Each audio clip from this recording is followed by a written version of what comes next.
and I'm making a screencast using QuickTime on my Mac machine.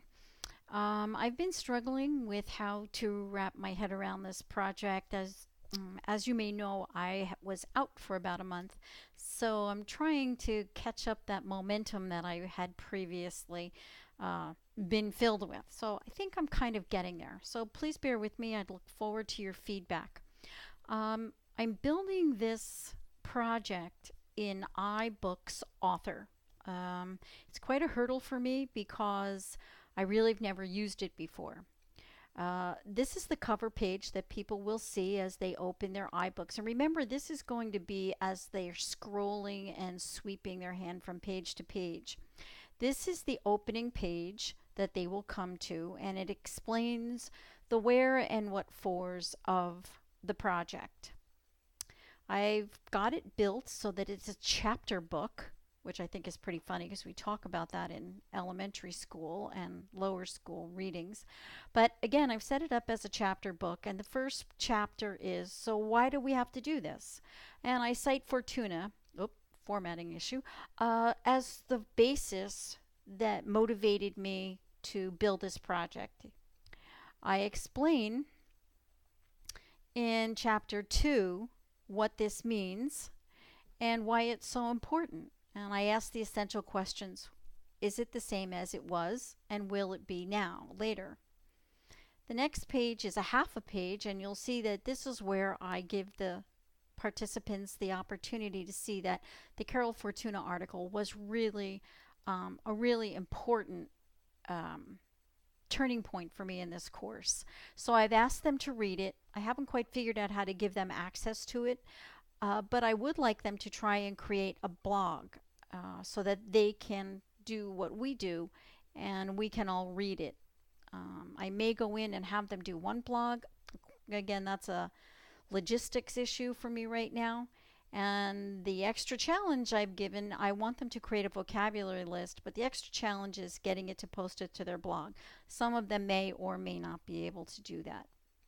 And again, chapter 3 begins the demonstration. This is the demonstration part of my knowledge, where I want them to gain knowledge from my work. So I've explained that this is as far as I've gotten, that there are going to be 3 sections so far. And the first section is on audio files, and I was really happy. You can't see it here, but there is a stretch bar here, and when you click it, it does work. I was really happy. It took me quite finagling to get that done, and eventually I'd like to have these each be links to other demonstration pieces, but I haven't again gotten that far into the project. We have a blank page here for whatever reason. Couple of blank pages. I have to figure out how to get rid of them. This is the podcast page, and part of what our instructional design book tells us is that not only should we make this interesting, but we should do some review.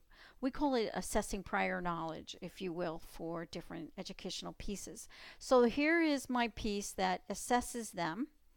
This is the correct answer. When they're in their book, they won't see that. They'll get to choose whichever one, and then they get to change their answer. And of course, the answer is maybe podcasts aren't just for audio files, because that was a mistake I made. And I consider myself one of the newbies to this. So I thought this was rather interesting. I actually made this video and this screencast when I was playing around with it. I don't think I ever really turned it in, but I got a kick out of doing it, and I gave them the opportunity to go and get a printout of the article as well, because you can't really read it here. I did the same thing for screencasting. I didn't put an answer in here, but again, it's which apps are for screencasting. And here I will put in a demonstration of a screencast, perhaps this one. Again, we have some more blank pages. This is the glossary that I'm planning on developing, and again, you'll see that they're not filled in yet, but I will be going in. Each one of the glossary items gets a separate page as a PDF, because I turned it into a PDF so we could read it. So each of these are the glossary pieces that I have put in here so far. And again, just more glossary terms. And that's where I'm at so far. So I'd like your feedback. I'd like to know what you think. Whoops. And I hope that you've enjoyed this. Thank you so very much.